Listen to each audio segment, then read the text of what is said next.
Hello everyone, my name is Abhishek. Welcome to Educulture. हे आपलं एज्युकल्चरचं बँकिंगचं channel आहे. याच्यावर आपण बँकिंग आणि इन्शुरन्स रिलेटेड एक्झाम विषयी सगळी माहिती तुम्हाला देतो. तर आजच त्यातलं एक चांगलं लेक्चर घेऊन मी तुमच्या समोर आलोय. वर्क अँड टाइम मधले एक मी 5 इंटरेस्टिंग प्रश्न घेतलेले आहेत की बाबा किती वेगवेगळ्या प्रकारचे प्रश्न येतात. नेहमी आपण तेच तेच प्रश्न सोडवून जर कंटाळा असेल तर वर्क अँड टाइमचे असे पण प्रश्न बघा की जेणेकरून तुम्हाला त्याची कन्सेप्ट समजायला अजून चांगल्या पद्धतीने मदत होईल. सगळ्यांचा आवडीचा विषय टाइम अँड वर्क. तुम्ही जर फॉर्म्युला सोडवत असाल तर हा तुम्हाला विषय आवडणार नाही, पण जर तुम्ही माझ्या कन्सेप्टनं सोडवत असाल, total work is equal to man days is equal to constant, तर याच्यातले मोठे मोठे एक्झाम्पल पण आपण इझिली सॉल्व्ह करू शकतो. तर यातले असेच 5 एक्झाम्पल्स आहेत की जे बँकिंग रिलेटेड एक्झाम मध्ये, इन्शुरन्स रिलेटेड एक्झाम मध्ये प्रामुख्याने विचारतात. तर ते आपण एक्झाम्पल्स बघू, आपण त्याला कशा पद्धतीने टॅकल करू शकतो. आणि अशाच पद्धतीची सगळी माहिती आपण आपल्या टेलिग्राम चॅनल आहे banking_edu_culture त्याच्यावर पण देत असतो. आणि बँकिंग विषयी सगळ्या परीक्षांचं नोटिफिकेशन, सिलेबस, पॅटर्न आणि सगळे चांगले चांगले क्वेश्चन, PYQs वगैरे जे काय असतील ते सगळ्यासाठी तुम्ही हे चॅनल सबस्क्राईब करा. तुम्हाला डेफिनेटली याचा फायदा होणार आहे. तर चला आपण 5 इंटरेस्टिंग प्रश्न बघूया वर्क अँड टाइम या टॉपिक मधले. पहिल्या प्रश्नाला सुरुवात करू. In the beginning, Ram works at a rate such that he can finish a piece of work in 24 hours. But he only works at this rate for 16 hours. After that, he works at a rate such that he can do the whole work in 18 hours. If Ram is to finish this work at a stretch, how many hours will he take to finish this work? At a stretch means एका दमात संपवायचं त्याला. काय म्हणतात, राम एक काम 24 तासात पूर्ण करू शकतो, पण त्यांनी काय म्हटलं, त्यानं 16 तास काम केलं. मग मला सांगा त्यानं काम किती संपवलं. एक काम जर तो 24 तास करू शकत असेल, पण त्याच्यातले त्यानं 16 आवर्सच काम केलं, याचा अर्थ 8 2 16, 8 3 24, 2/3 काम केलं. टोटल काम तर किती असते 1. त्यानं 2/3 काम केलं, म्हणजे त्याचं काम किती राहिलं, रिमेनिंग वर्क किती राहिलं, remaining work 1 - 2/3 that is 1/3. Correct, 1/3 काम राहिलं. आता परत काय म्हणतात, after that he works at a rate such that he can do the whole work in 18 hours.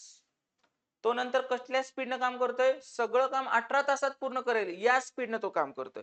पण आपल्याकडे आता सगळं काम राहिलंय का, नाही. आपल्याकडे किती राहिले, 1/3 राहिले. सगळं काम 18 तासात करत असेल तर 1/3 कामला किती वेळ लागेल, टाइम रिक्वायर्ड. सगळं काम 18 तासात तर 1/3 काम 1/3, 18 चं 1/3 करा, किती येते 6 hours. Okay. If Ram is to finish this work at a stretch, how many hours will it take to finish the work. सुरुवातीला त्याने किती तास काम केलं, 16 तास काम केलं, आणि नंतर राहिलेलं काम संपायला त्याला किती वेळ लागला, 6 तास वेळ लागला. 16 + 6 किती आलं, 22 आवर्स. म्हणजे पूर्ण काम संपवायला त्याला किती वेळ लागला रे, 22 आवर्स. Option number 5. कळालं. मग इथं तुमचे तर ट्रिक्स वगैरे काय चालत नाहीत. इथं तुम्हाला बेसिक कन्सेप्ट माहित पाहिजे. कोणी किती वेळ काम केलंय, तर किती काम उरलं, किती टाइम उरला, किती टाइम लागला, ह्या गोष्टी तुम्हाला काढता आल्या पाहिजेत. फक्त फॉर्म्युले रट्टा मारून हे असे एक्झाम्पल सॉल्व्ह होत नाहीत, तुम्हाला तिथे एक्झाम्पल मध्ये उतरावं लागतं. तर हा तशाच पद्धतीचा एक चांगला प्रश्न मला वाटला, सो मी तो तुमच्या समोर घेतलेला आहे. चला असाच एक अजून एक वर्क अँड टाइमचा प्रश्न बघू आपण. A, B, C and D can do a piece of work in 20 days. If A and B can do it together in 50 days and C alone in 60 days, find the time in which D alone can do it. Okay. सगळ्यांना मिळून ते काम करायला 20 दिवस लागतं. आपण आपल्या आपल्या मेथडने चालू ठेवायचं, बेसिक कन्सेप्ट. परत A and B ला 50 डेज लागतात. A + B ला किती डेज लागतात, 50 days. C alone in 60 days, C alone in 60 days. आणि नंतर सगळ्यांना मिळून A B C D ला मिळून किती डेज लागतात, 20 days. A + B + C + D यांना मिळून किती लागतात, 20. आता आपल्याकडे ए बी झाला, सी झाला, डी आहे का नाही. अलोन डी ला विचारले, अलोन डी, तर डी ला किती टाइम लागेल. आपलं काय ठरलंय, जे पण तुमच्याकडे आहेत डेटा त्याचा काय घ्यायचा, एलसीएम. माझ्याकडे 50 आहे, 60 आहे, 20 आहे. मी याचा एलसीएम घेतो. एलसीएम किती याचा, 300. हा सगळ्यांचा एलसीएम किती, 300. मग मी अज्युम करतो की माझ्याकडे एक काम आहे, 300 बर्गर खायचं काम आहे माझ्याकडे. ए आणि बी ते काम 50 डेज मध्ये पूर्ण करतात. तर दिवसाला किती खातील, 300/50 that is 6 burger per day. परत सी 60 डेज मध्ये खातोय तेवढे बर्गर, तर 300/60 किती येणार ते 5 बर्गर्स पर डे.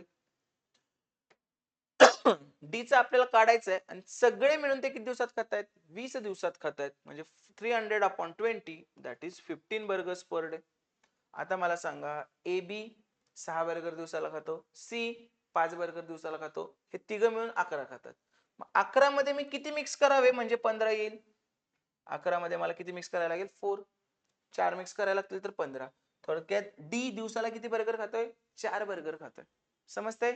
डी दिवसाला 4 बर्गर जर खात असेल तर मग तुम्ही मला सांगा त्याला खायचे किती 300. त्यांनी तेच विचारले find the time in which D alone can do it. तर टोटल 300 काम संपवायचंय. दिवसाला कितीचं स्पीड आहे, दिवसाला 4चं बर्गरचं खायचं स्पीड आहे. बर्गर म्हण, खुर्ची बनव म्हण किंवा युनिट काम म्हण, त्याला काही फरक नाही पडत. मग काय येणार याचा आन्सर 4 7 28, 2 उरले 4 पंचे 20. एकट्या डी ला ते पूर्ण काम संपायला किती वेळ लागतील 75 डेज. Option number 5. कळलं? एकदम इंटरेस्टिंग. आपण आजपर्यंत फक्त काय बघायचो, ए एवढ्या दिवसात करतोय, बी तेवढ्या दिवसात करतोय, तर दोघं मिळून किती दिवसात करतील. असं ग्रुपिंग जरी आलं तरी मला काही नाही फरक पडत. ए प्लस बी प्लस सी प्लस डी आलं की नाही तेच आहे. जे पण आकडे येतील त्याचा एलसीएम काढायचा, तेवढं टोटल वर्क अजून करायचं आणि मग आपल्या आपल्या प्रोसिजरनं जायचं. म्हणून मी याला म्हटलं की अवघड म्हटलं का मी प्रश्न नाही, मी काय म्हटलं इंटरेस्टिंग क्वेश्चन म्हटलं तुम्हाला सुरुवातीला. ठीक आहे, तर हे इंटरेस्टिंग क्वेश्चन आहेत असे. फिरून पडलं तर तुम्हाला ते सोडवता आलं पाहिजे. कन्सेप्ट जर चांगली असेल तर ते जमू शकतं. ओके, चलो नेक्स्ट क्वेश्चन कडे जाऊया आपण आता. काय म्हणतोय बघा प्रश्न.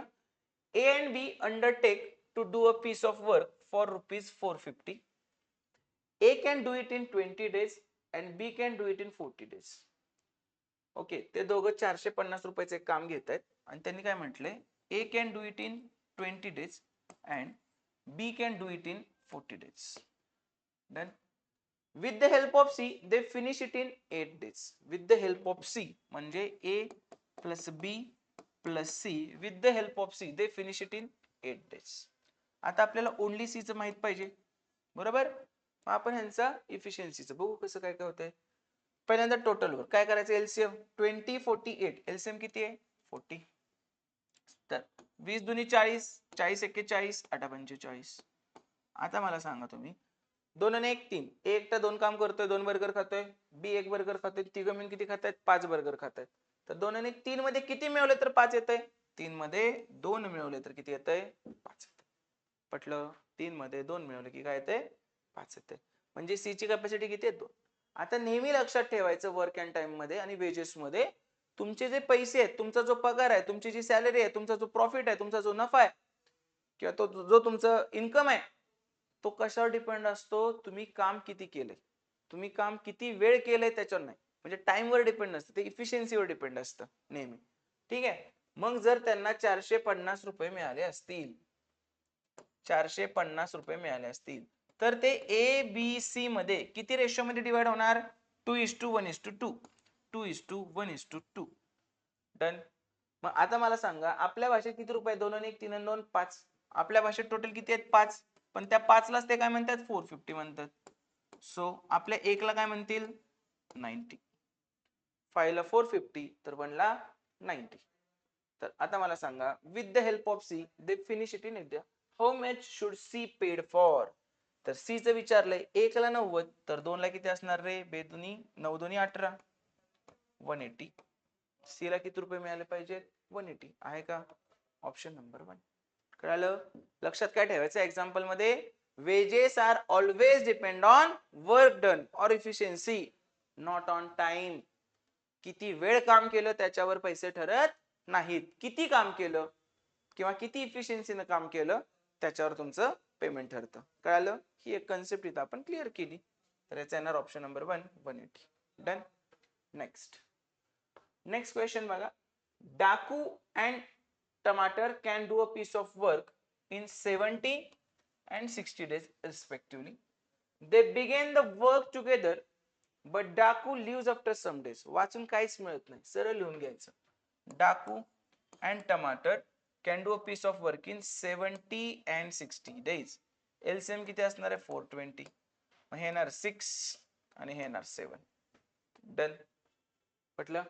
आता they began the work together but Daku leaves after some days. मी काय म्हणतो, they began the work together. Daku plus Tamatar and leaves after, Daku leaves after some days म्हणजे एक्स डेज, तात्पुरतं एक्स तर यूज करत नाही आपण. And Tamatar finish the remaining work in 40 days. Tamatar finish the remaining work in 47 days. After how many days did Daku leave? After how many days did Daku leave, असं तुम्हाला विचारलं. मला सांगा आता, आपल्याला इथे एवढ्या गोष्टी आल्यात, ठीक आहे. टोटल वर्क किती आहे? 420. Total work 420. आणि मला काय कळतंय, टमाटर पूर्ण वेळ काम करतोय. तुम्हाला मी एक्स न पण सोडून दाखवतो आणि माझ्या कन्सेप्टनं पण. इथं काय करणार आता, दोघं मिळून 6 7 13 खातात बर्गर. तर ह्या दोघांनी मिळून किती दिवस, एक्स दिवसात किती खाल्ले? 13 एक्स. अधिक टमाटर किती खातोय? 7 खातोय. मग त्याने किती खाल्ले? 7 × 47. आणि या सगळ्याची ऍडिशन किती आली पाहिजे? माझं टोटल वर्क. पटतंय? हेच तर केलं आपण. इथं 13x बर्गर खाल्ले गेले, इथं 7 × 47 खाल्ले गेले. चला मग पुढे जाऊ आपण. 13x प्लस 7 7 49, 7 चौक 28 आणि 4 32 is equal to 420. Done. 13x is equal to 420 minus 329. 1 9 91. So x is equal to 91/13, that is 7. तर किती दिवसानंतर सोडून गेला? 7. हे झालं x ने. ह्याच्यापेक्षा सिंपल मेथड सांगतो तुम्हाला, ठीक आहे. ह्याच्यापेक्षा सिंपल मेथड काय, हा पूर्ण दिवस चालतोय. कोण? टमाटर पूर्ण दिवस चालतोय, पूर्ण वेळ काम करतोय, बरोबर. इथं पण काम करतोय, इथं पण काम करतोय. चेंज कोणाचा झालाय? चेंज डाकूचा झालाय. डन. मग जर पूर्ण वेळ त्यानं काम केलं असेल तर आपण सिंपल काय करू शकतो, किंवा ह्यानं सुटून जातं ते. 47 दिवस 7च्या स्पीडनं काम केलं, ठीक आहे. तर त्यानं किती खाल्ले? 329. उरलेलं 329 दोघांनी खाल्ले. तर हे असं मांडायची गरज नाहीये. तुम्हाला 329 काढले, राहिले किती? 91. 91 13च्या स्पीडनं किती वेळ लागला? 7. तर म्हणजे एक्सचं आन्सर किती आलं? 7 days. Option number 5. असं सुद्धा तुम्ही करू शकता, की एवढं असं मांडण्याची वगैरे काही गरज नाहीये तुम्हाला. ओके. किंवा अजून काय,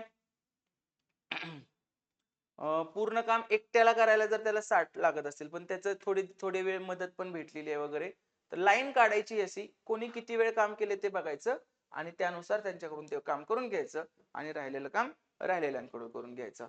हे दोघं सोबत काम करत होते. 13 एक्स, परत हा 7 × 47, काम वजा करून घेतलं ह्याचं वालं. आणि इथं काय केलं आपण, इथं राहिलेलं काम 13च्या स्पीडने केलं, तर आपल्याला कळलं की 7 दिवसानंतर त्यानं ते सोडलेलं असेल. Okay. Option number 5. Last question बघा work and टाइमचा.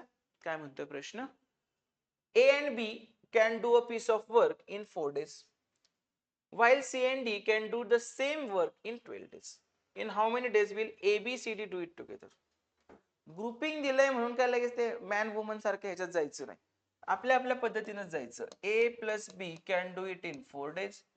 C plus D can do it in 12 days. So LCM किती? 12. So 4 3 जा 12, 1 जा 3 + 1 4. सगळे मिळून म्हटलंय म्हणजे ABCD. तर ABCD म्हणून किती बर्गर खातात? 4. खायचेत किती? 12. 12 बर्गर 4च्या स्पीडनं किती वेळ लागेल? 3. Option number 3. कळालं? दरवेळी काही इंडिव्हिज्युअली दिलं पाहिजे असं काय आहे का? असं काहीच नाही.